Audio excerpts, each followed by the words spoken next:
Lesson 5.3, Day 2. Our learning target today is I can solve inequalities involving multiple steps. Our essential question says, how do you solve a multi-step inequality? So with the essential question, we're focusing on what step you need to do and in what order, how you figure that out when you look at an inequality. So the first problem says solve and graph 7x minus 4 is greater than 3x minus 16. The first thing I do, circle the variables and draw the line to separate my inequality. When there's variable on each side of the inequality, the first thing that I do is move them over to the same side. So to do that, what I'm going to do is eliminate the smaller variable. So I have 7x and 3x. The smaller variable is 3x. Because it's a positive 3x, subtracting it is what would cancel it out. 3x minus 3x is 0, so it would be gone. Then on the left-hand side, 7x minus 3x leaves me with 4x. And then I bring down the minus 4 is greater than negative 16. This negative sign is on the 16, not on the 3x. Now I have just one variable left, and we need to work to isolate it. On the same side with my variable, I have a minus 4, so I will add 4 to cancel that out, which leaves me 4x is greater than negative 12. Negative 16 plus 4 is negative 12. And then for my final step, 4x means 4 times x, so the inverse of multiplying is dividing. So I divide both sides by 4, so that leaves x is greater than negative 3 for my inequality. On the number line, I'll start with negative 3. Greater than is an open circle, and numbers are greater to the right. So I draw my array with an open circle to the right, and then two numbers to the right of negative 3 would be moving closer to 0. So in the positive direction, negative 2 and negative 1. Example number 2, very similar to the first one. Circle my variables, draw the line to split my inequality. The smaller variable this time, when I have a positive 5x and then a negative 2x, the smaller one is negative 2x.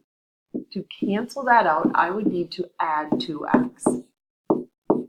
Negative 2x plus 2x is 0. Adding 5x plus 2x gives me 7x minus 3 is less than positive 4. Working on the side where the variable is, next I should add 3 to cancel out the negative 3.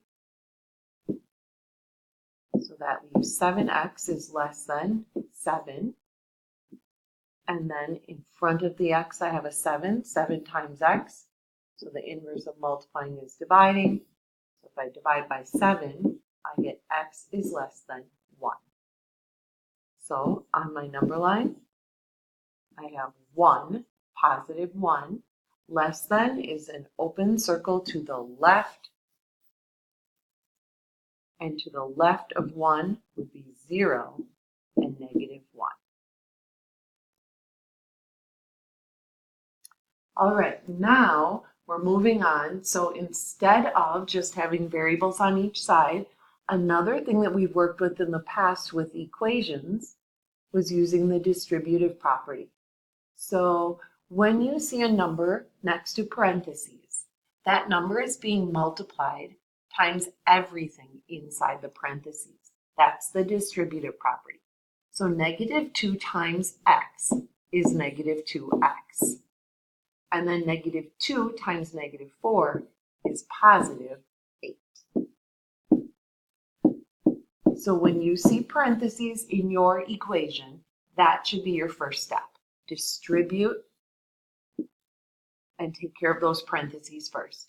Now I have variables on each side like we did in the previous two problems. So the smaller variable is negative 2x. So So I add 2x on both sides to cancel it out.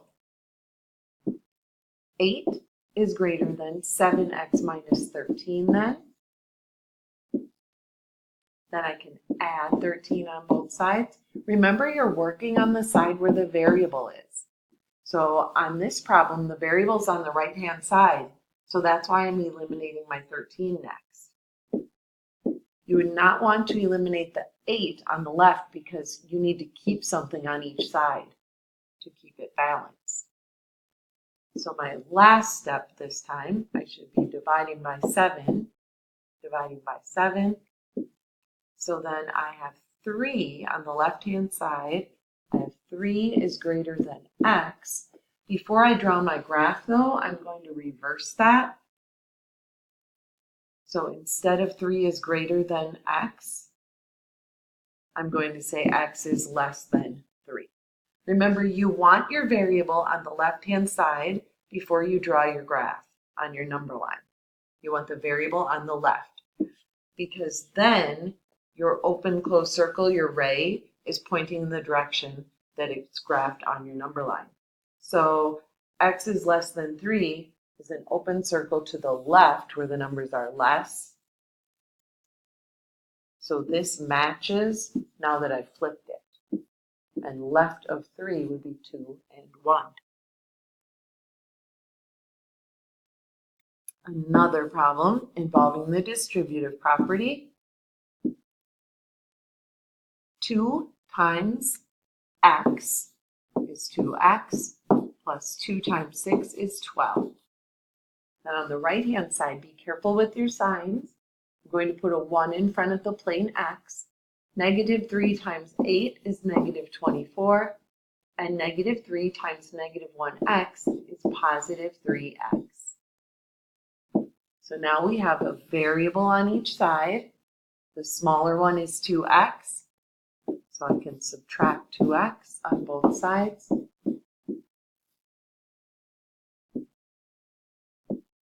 12 is greater than negative 24 plus 1x. And then working on the side where the x is, my next step should be adding 24. I'm trying to get x by itself regardless of what side it's on. So now 36 is greater than 1x. Remember, 1x is the same as just x. So I don't really have to write the 1 in front of it. Now I can reverse my inequality so that x is on the left-hand side and x is less than 36. So 36, open circle to the left where the numbers are smaller. And 2 solutions would be 35 and 34. One more problem where we are distributing. This one's a little different because there's a coefficient in front of the x. Remember, when you're multiplying, they don't have to be like terms. So 7 times x is 7x, and then 7 times 1 is 7. Negative 2 times 9 is negative 18. Negative 2 times positive 2x is negative 4x. So my smaller variable is the one that's negative, so I'm going to add 4x to cancel it out. 7x plus 4x is 11x, minus 7 is less than or equal to negative 18.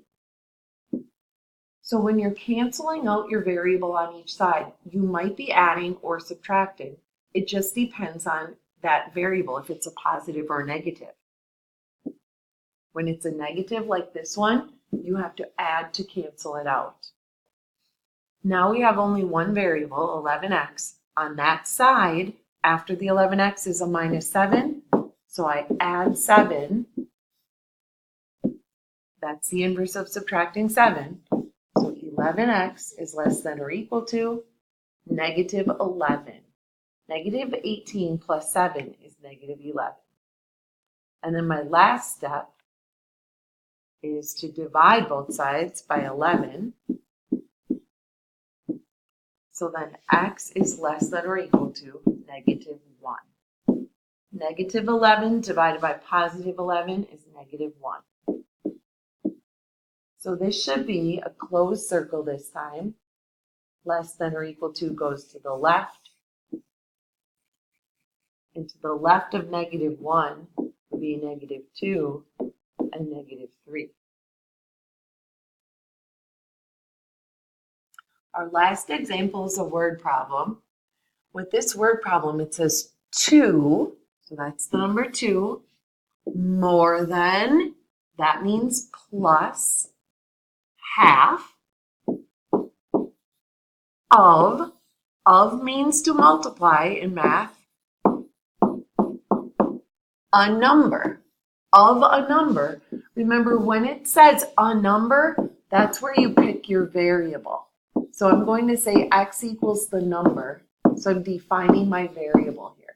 X equals the number. So 2 more than, 2 plus, half of a number, 1/2 x, is greater than, this is my inequality symbol, is greater than 27.